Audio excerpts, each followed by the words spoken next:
L'interdiction surprise du CAT en Somalie a suscité des réactions de colère de la part des producteurs, des commerçants et des consommateurs.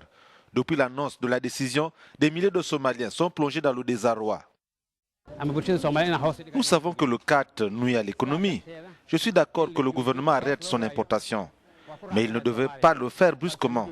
Il fallait le faire progressivement. Depuis ce matin, je n'ai pas été capable de me lever et d'aller travailler. En fait, je ne peux pas travailler sans CAT parce qu'il me donne la force de travailler plus longtemps. Le CAT, plante aux feuilles vertes et à la tige rouge, est un stimulant qui a sur le consommateur un effet similaire à celui de 2 tasses de café expresso. Mâcher du CAT est l'occupation des hommes somaliens dans l'après-midi.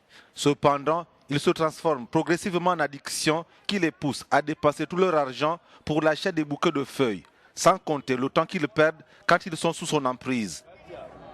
Pendant que le CAT va manquer aux Somaliens, en Éthiopie et au Kenya, où il est cultivé par de grandes communautés agricoles, l'arrêt des exportations vers la voisine consommatrice est une source de difficultés financières.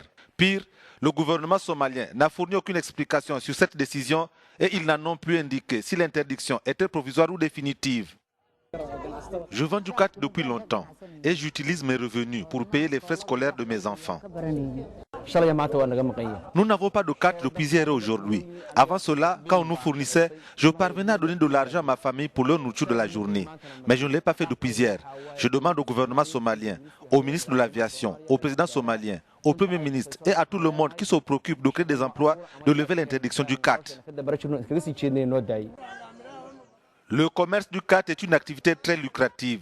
Son exportation vers la Somalie, mais aussi le Yémen ou Djibouti, rapporte en effet quelques 90 millions d'euros par an au Kenya et le double à l'Éthiopie.